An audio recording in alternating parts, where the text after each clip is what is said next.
Yes, hello students. Now we are going to start the speed control of induction motor. So, what are the various methods of speed control of induction motor? That you can see from this equation. The speed is given by synchronous speed into 1 minus s, where synchronous speed omega ms is given by 120 f upon p. So, you can control the various quantities here that you can see from this equation. You can control the synchronous speed or you can control the slip. So in both ways you can control the speed of the motor. Synchronous speed depends on frequency and number of poles. So you can change the frequency and you can change the number of poles, and you can change slip also by some methods.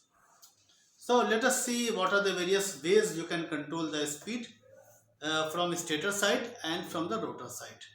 Some quantities can be manipulated from the stator side, some quantities can be changed from the rotor side. So from the stator side, you can change the supply voltage. So that method is voltage control. You can change the supply frequency. So that is frequency control. And the third is you can change the winding so that the number of poles in the motor change. So in these three ways you can control the speed from the stator side. On the rotor side, from the rotor side, there are two possibilities.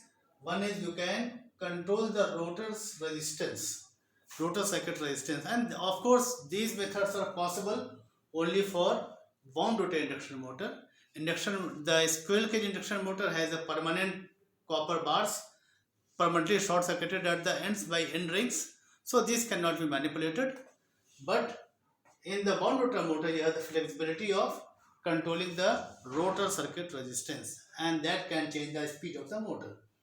And similarly, there is another method that is known as slip power recovery scheme. In rotor resistance control, what we do, we waste the power in the rotor circuit. External resistance is connected, and the power uh, consumed in that circuit is manipulated to change the speed of the motor. But that power is wasted there.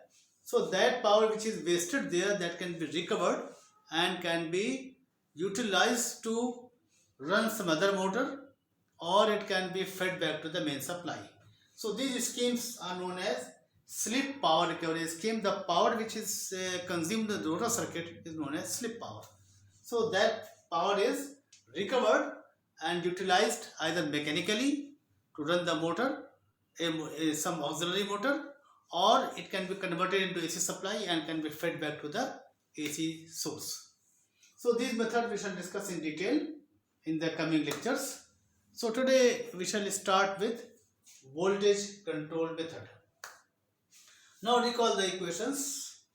The motor torque that we have discussed in the previous lectures, T3 upon omega ms, V square into R dash upon S, Rs plus R dash upon S square plus Xs plus Xr dash square, where V is the voltage per phase and Rr resistance, rotor resistance, Rs stator resistance, Xs and Xr are the stator and rotor winding leakage reactances. And this is of course the synchronous speed in radians per second. Similarly, if you put here S equal to 1, S is the slip. At starting, slip is equal to 1. So if you put S equal to 1, you can find the expression for the starting torque. So just I have put here S equal to 1. And we had also seen that the slip, for maximum torque, we had derived it.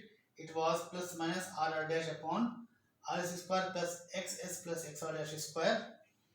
And if you put this value of Sm in the torque equation, we get this equation T max, that is the maximum torque or the breakdown torque, which is given by 3 upon 2 omega ms B square upon Rs plus minus Rs square plus Xs plus Xr dash square plus square root. So these are the equations that you can look closely and you can see how the characteristic will change as the voltage is reduced. Of course, we can only reduce the voltage. Voltage cannot be increased beyond the rated voltage. So, for example, for the rated voltage, these are characteristics. So, if we reduce the supply voltage or the stator voltage, you can see that the starting torque depends on square of the voltage, so it will decrease. Slip for maximum torque doesn't have any component of V. This means that the slip for maximum torque will not change, it will remain the same. So maximum torque will occur at the same speed or same slip. Whereas the maximum torque Tmax, you can see that it depends on the voltage. It depends on the square of the voltage. So maximum torque will also decrease. So now you can see here that as a, for this is for the rated voltage. If we decrease the rated voltage, the slip for maximum torque or the speed for maximum torque, that is I have written here omega mm, that is speed corresponding to maximum torque or the breakdown torque. So this remains same. So the peak point remains the same. So as the voltage reduced, starting torque reduces, but the slip for maximum torque remains same, and the maximum torque will also reduce. So the characteristics are modified like this. And if the load torque is, say, it is like this, then the motor speed, which was equal to omega mr for the rated voltage, will reduce to omega m1 for voltage V1 and it will be omega m2 for voltage V2. And you can see here, you cannot decrease the speed below omega mm, because below that it will be in that stable region, and if you further reduce the voltage, and it can be like this. So you can see that the motor torque will never be equal to load torque and the motor will come to standstill. So the range of speed control is, you can say from here, that it is from the synchronous speed to the speed for maximum torque. So this means that if you have a normal design of induction motor, the characteristic would have been somewhat like this. A good quality induction motor has a low speed regulation, low speed drop from no load to full load. So if this were the case, the speed control range was only limited in this region. So the speed control range would be very limited. So this method will not work. You can say the speed control range will be in the very narrow range. So in this situation, when we want to control the speed by voltage control method, we prefer a motor whose slip for maximum torque is high. That is and this of course change depends on the rotor winding resistance. More rotor resistance, more doping will be the characteristics of the induction motor. So we select a motor which has a high value of rotor circuit resistance. Of course it will cause higher losses also. So the motor that we have to choose for voltage control will be inefficient method. So this is one drawback of this method. So if you want to enhance the range of speed control, you have to use a motor with a large value of rotor circuit resistance, or if it is wound rotor motor, then you can insert some resistance in the rotor circuit to enhance the range of speed control of induction motor. So this is one drawback of this method. Second thing, you can see that as the voltage is reduced, the torque produced by the motor will also decrease. So torque depends on square of the voltage. So if we reduce the voltage by 50%, make it half of the rated voltage, then the torque will be 1/4 of the rated torque. So the torque reduces drastically, and if this is a situation where the load torque is constant, then the motor has to produce same torque. For that, the motor current will increase. So if we reduce the voltage to reduce the speed, suppose at this condition the motor was running at rated speed and the torque was rated torque and the current was rated current. If we reduce the voltage to reduce the speed of the motor, then the motor current will exceed beyond its rated value. So you can say that the motor will get overheated. So this type of control, that is voltage control, cannot be used for constant torque load applications. Otherwise the motor will be overheated. So this voltage control is preferred only in those applications where the load torque requirement decreases as the speed is decreased, and this is possible when the load is some fan or compressor where the load torque depends on the windage friction. So in that case we can go for voltage control. If constant load torque is there, then we should not use the voltage control method, otherwise it will overheat the windings and it will damage the motor. So it can be preferred in applications where the load torque is proportional to speed, like this. This is the fan type load. So only in these applications we prefer the voltage control. Otherwise, if the constant torque load is there, then we have to go for some other method, that is frequency control or rotor resistance control or any other method, but voltage control will not be preferred.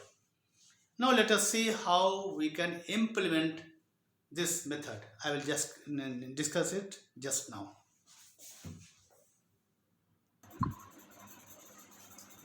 Now let us see how we can implement the voltage control method. You just think there are three possible ways. First, you can use series resistance. That is, you can connect three-phase resistance in series with the motor starter winding, and by varying this resistance you can vary the effective voltage that appears across the motor terminals. So this method is simple, but it is highly inefficient and can be used only for small rating motors, not for large rating motors, like we had been doing for this conventional speed regulators for our ceiling fans.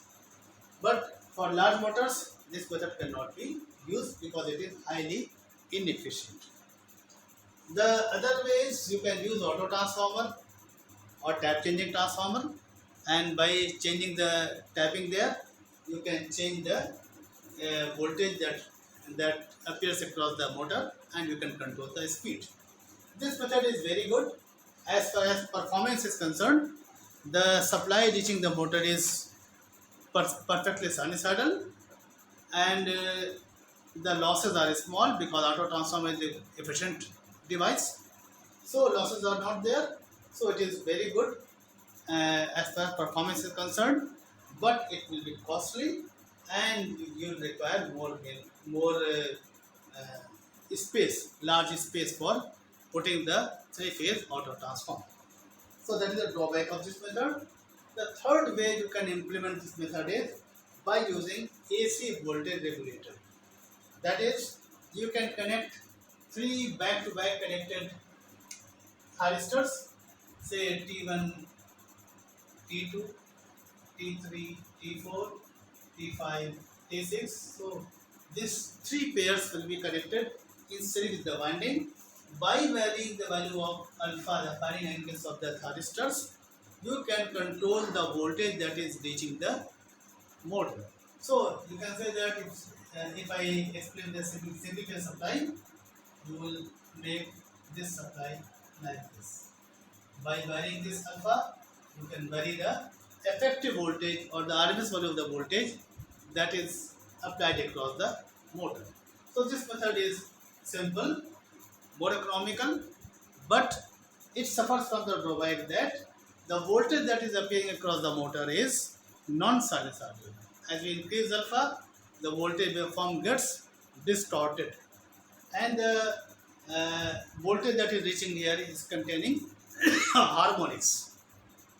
So this means that it will cause extra heating in the motor, and the motor will have to be derated.